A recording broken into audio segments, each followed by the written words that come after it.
Estamos de volta para mais um bloco, o último do programa de hoje, que discute revolução. E falávamos no intervalo, né, que não vai aparecer em making off, mas o Bolzan queria começar esse último bloco. Eu acho que uma questão que é interessante sobre o tema da revolução é que se a gente concorda, de certo modo, com o Sartori, que não é o nosso Sartori aqui, né, do Rio Grande do Sul, mas que é o Giovanni Sartori, que as revoluções têm um caráter que é um caráter desbloqueador, que chama de desbloqueador no sentido de algo que já está pronto para nascer e que ela, no momento revolucionário, desbloqueia isso e que para instaurar uma nova ordem. O dilema é como se dá isso na sequência, né? Que substitua, que é interessante chamar a atenção, substitua a violência revolucionária, que vem muito arraigada, a ideia de revolução, pela força, né? Fazendo uma diferença entre violência e força, ou seja, a força como algo, até mesmo, como a revolução reforça sempre o Estado, né? Ou seja, a força é aquela força própria do Estado, né? Não a violência. Ou seja, a violência tem uma dimensão negativa, né? A força teria uma dimensão positiva, sobretudo no âmbito, né, pós-liberalismo, seja na questão do Estado constitucional. E aí a questão vem, será que o Estado constitucional ele fragiliza a ideia de revolução? Por conta de ser uma estrutura institucional que, a partir de um conjunto de garantias, permite que se promovam transformações por dentro do próprio sistema e, portanto, isso, de certo modo, não bloqueia aquilo que está por nascer, mas viabiliza aquilo que está por nascer, e, por conta disso, não precisaríamos mais de revolução? Acho difícil. Acho muito difícil. Eu acho que as estruturas, para serem rompidas, pelo menos até agora, historicamente, tem acontecido pela questão da revolução. As grandes mudanças têm acontecido. Claro, o professor já falou das outras exceções, por exemplo, a Revolução Gloriosa ou a Revolução Industrial. A gente tem algumas coisas assim, poderíamos pensar em outros momentos. Mas aquilo, eu estava pensando, enquanto falava, professor, no Estado Islâmico, por exemplo, que quer se colocar, que possivelmente não vai ser sempre no modelo da violência. O momento em que ele chegar ao poder, ele vai ser este poder talvez duro, talvez pautado pela religião, mas não vai ser degolador dos outros. Isso é um momento. Este é um momento, é aquela explosão, não lhe parece? Não sei. Diga, Bruno. É que a gente entra em questões bastante complicadas, porque, Com por certeza. exemplo, eu acho que, por exemplo, essa é a o ideia. bom... essa é a verdade, essa é a essência do programa. Se a gente for pensar bem, também, eu acho que o bom Estado de Direito, o Estado de Direito forte, ele acaba sendo revolucionário por natureza, permitindo o que eu chamaria da boa revolução, que é a mudança de paradigmas visando atender interesses gerais dentro de uma lógica relativamente organizada. Então, acho que o Estado de Direito, por excelência, ele pode ser bem revolucionário dentro de bons parâmetros. Aí vem uma questão que tu tocas e não foi combinado. Numa questão que eu quero levantar, que faz parte das minhas pesquisas, e tenho discutido com o Drayton, a gente está fazendo até um livro juntos, o Drayton, eu e o Ernildo Stein. Revolucionário, entendeu? Você diz o Estado de Direito, ou o Estado constitucional, que o Bolzan levantava antes, ele pode ser importante.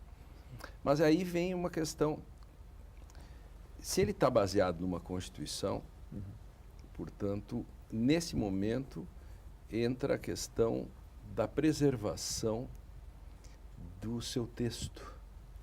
Porque nós criamos, num determinado momento, no direito principalmente, uma espécie de estado de natureza hermenêutico, que é paradoxal, porque se a interpretação vem, digamos, para implementar conquistas do Estado pela Constituição, como que a própria interpretação pode ser o veículo para enfraquecer, quer dizer, é uma espécie de canibalismo.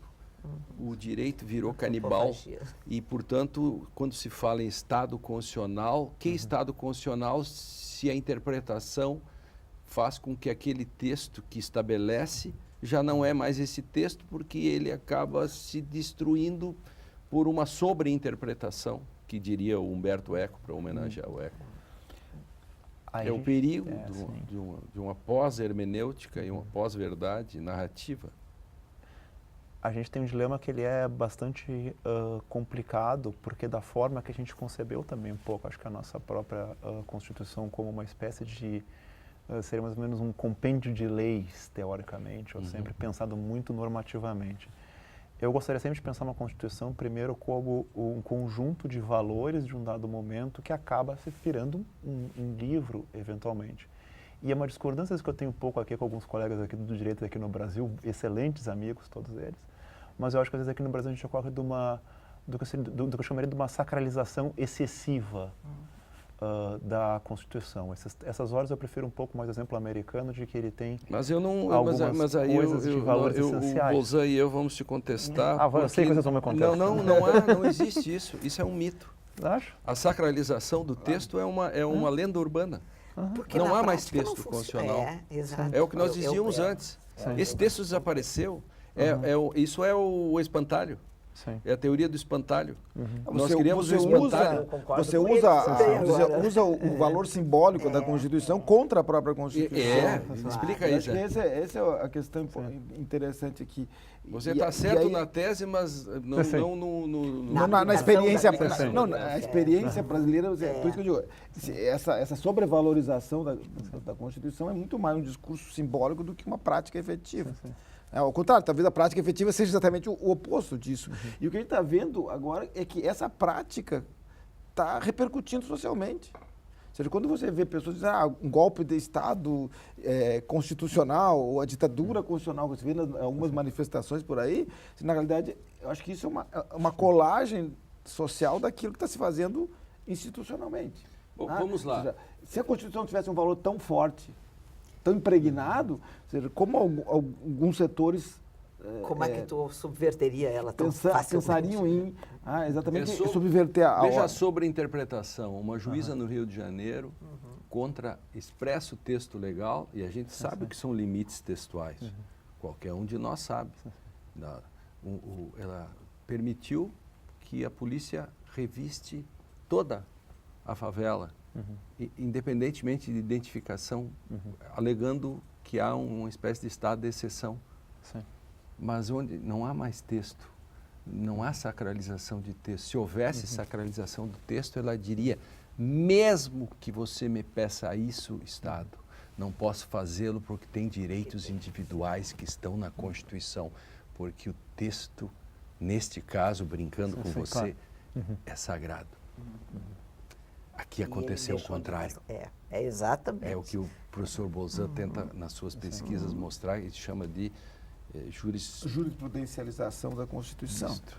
É nesse sentido. É uma- Você uma está certo, apropriação do mas... texto Claro. constitucional pelo sistema de justiça, vamos dizer assim, porque hoje, na realidade, o sistema de justiça aqui, não só o juiz, mas prevalece. outros atores desse sistema também se apropriam, vamos dizer assim, subversivamente do texto constitucional. Por isso que eu uso eu acho interessante, embora o Bonavides tenha abandonado essa ideia, mas eu acho a ideia do golpe de Estado institucional uma ideia interessante. Ou seja, esse golpe de Estado não precisa mais ser um golpe de Estado das armas, o tanque nas ruas, etc. Ou seja, você subverte a ordem. E aí eu acho que a questão passa exatamente... Ou seja, quando eu inaugurei esse bloco aqui, né, ou seja, perguntando, será que o Estado constitucional ele assim, bloqueia as possibilidades de revolucionárias ou de transformação, ou ele, exatamente por suas garantias, ele dá um mínimo necessário para que essas mesmas possibilidades transformadoras ocorram. E por conta disso, talvez ele possa assim, fragilizar, num certo sentido, a ideia de revolução, na medida em que ele incorpora a transformação por conta de ser um Estado que garante as possibilidades, né, de você fazer efetivamente mudanças. Essa é uma questão que me parece importante. Agora, isso efetivamente importa e implica o quê? Exatamente a sacralização da Constituição. Importa uma certa ortodoxia, Bruno. Mas é que é interessante também, para acho que pensar um pouco, que a gente faz, como geralmente acontece na vida social brasileira, né, um uso flexível dos nossos paradigmas, né, que por exemplo, cláusulas pétreas e outras coisas são invocadas. A Constituição é invocada em dados momentos quando convém a certos bom. autores. É mais Ideologizado. nesse quesito que eu estou pensando, porque, por exemplo, quando a gente pensa, por exemplo, no campo que eu gosto de trabalhar muito, que é essa interação entre a questão de história, política e economia, muitas reformas são impedidas porque se invocam direitos adquiridos e cláusulas pétreas.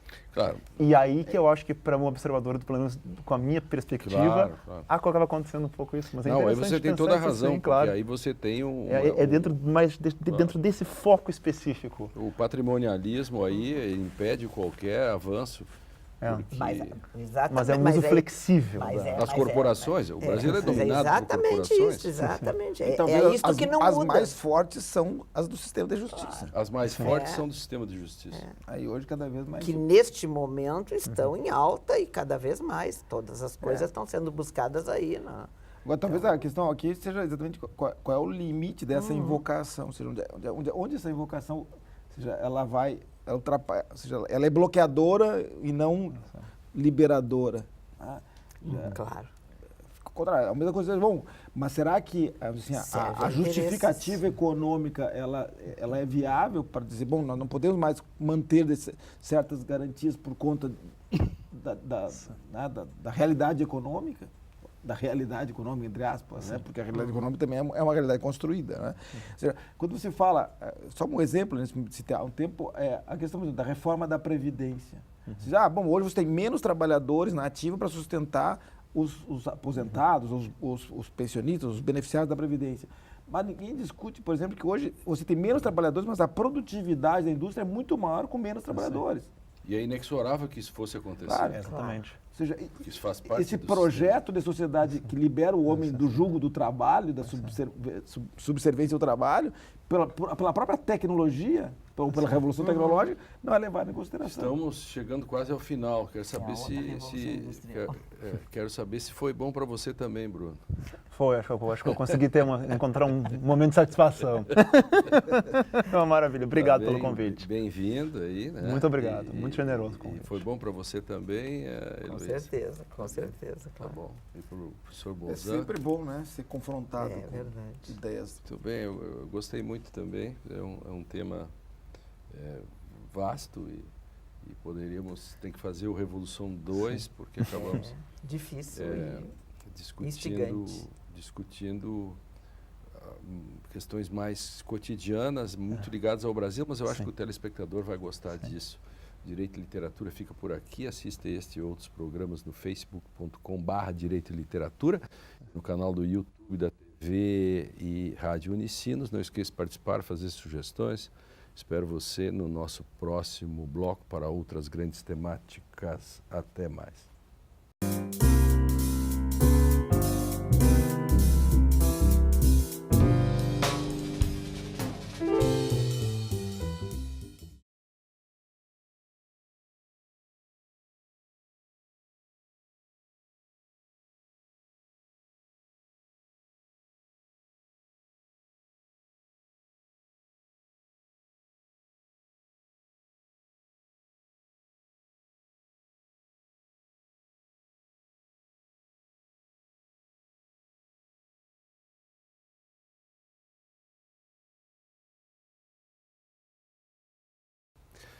Revolução, esse é o tema do Direito e Literatura desta semana. Para o debate, recebemos professores que trazem referências literárias para compreender melhor o assunto. Recebemos no estúdio para debater Revolução José Luiz Bolzan de Moraes, professor de Direito da Unicinos, Bruno Biazetto, professor de História da PUC do Rio Grande do Sul, e Luísa Capovilla, professora de História da Unicinos. O programa está imperdível.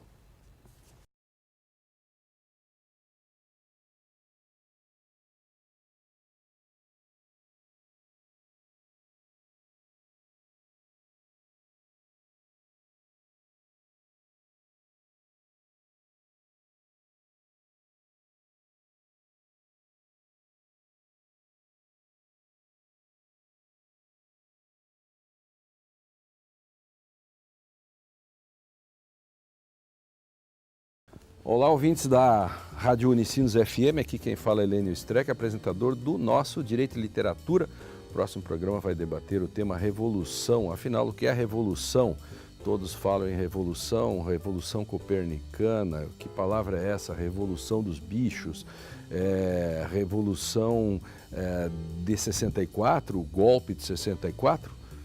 Afinal, vamos debater isso com professores das mais diferentes áreas do conhecimento no sábado pela manhã, às 7 horas, na FM 103.3. Na hora do seu chimarrão, invadiremos a sua casa. O programa está imperdível.